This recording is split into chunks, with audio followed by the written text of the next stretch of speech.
Sam C. Hey guys, we got story time with TrailBot. We got a brand new story today. It's The Moth by H.G. Wells. A short story, so probably, I don't know, 3 or 4 little TrailBot rides, and we'll see how it goes. Where are we at? We's at the Dewey Bridge BLM Campsite along the Colorado River. Now, here's their reader board, and we'll zoom in real close there, and you can have a look at the information. And you can see Dewey Bridges is way over on the right there. Moab, it will be way over on the left. And, oh yeah, here's the reader board for the fish that you can eat, not eat, and do not touch, and must throw back kind of thing.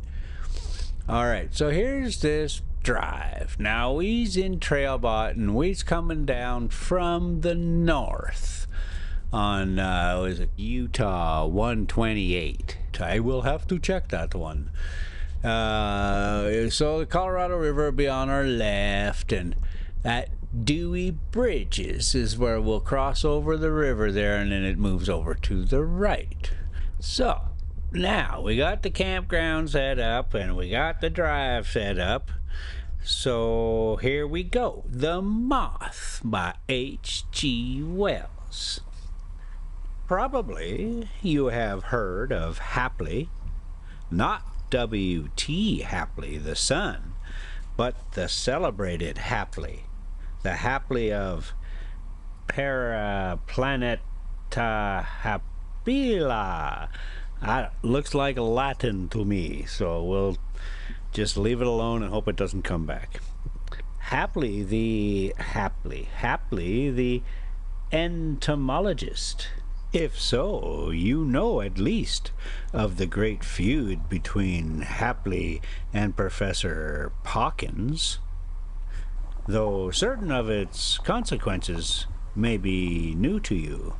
For those who have not, a word or two of explanation is necessary, which the idle reader may go over with a glancing eye, if his indolence so incline him. It is amazing how very widely diffused is the ignorance of such really important matters as this Hapley Pawkins feud, those epoch-making controversies, again, that have convulsed the Geological Society are, I verily believe, almost entirely unknown outside the fellowship of that body. I have heard men of fair general education even refer to the great scenes at these meetings as vestry meetings, vestry meeting squabbles. Yet the great hate of the English and Scotch geologists has lasted now half a century, and has left deep and abundant marks upon the body of science. And this Hapley Perkins business, though perhaps a more personal affair, stirred passions as profound, if not profounder. Your common man has no conception of the zeal that animates a scientific investigator, the fury of contradiction you can arouse in him.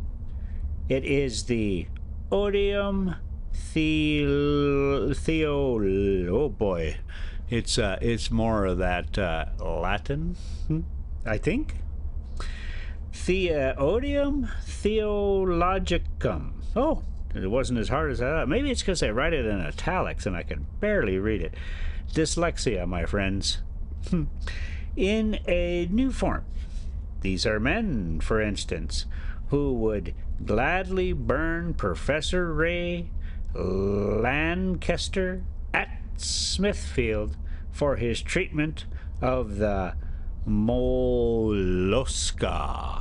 Oh, in the encyclopedia. that fantastic extension of the cephalopods to cover the tetrapods. But I wander from Hapley and Perkins. Began years and years ago with a revision of the big old long word, whatever these may be, by Pawkins. Okay, let's try this big old long word. Microlepidoptera. I'm going to leave it right there. By Pawkins, in which he extinguished a new species created by Hapley. Hapley, who was always quarrelsome, replied by a stinging impeachment of the entire classifications of Pawkins. Pawkins, in his rejoinder, suggested that Hapley's microscope was as defective as his power of observation, and called him an irresponsible meddler. Oh, I can see we just made it back into the campground. So you take a look here, and it's been raining. Garbage cans, toilets, all that good stuff. And here's the little campground over here. Group sites were over on the right over there. There's Colorado River right there on the left. So these sites right here, you park right here and they look right onto the river. Oh, it's just beautiful.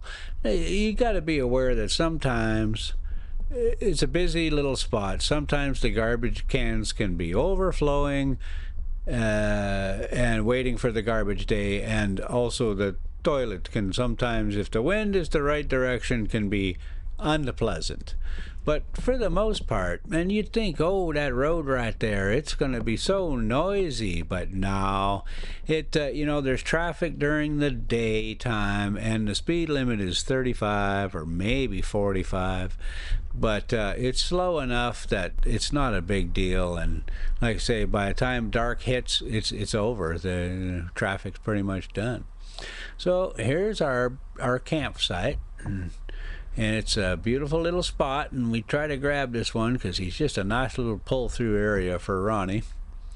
And boy, oh boy, we got a bunch of stories coming from the Dewey Bridges, so we're definitely going to have time to get through this short story by H.G. Wells. All right, Sam C. And we'll just give you a minute or second or two of Rosie. You do your thing, big girl.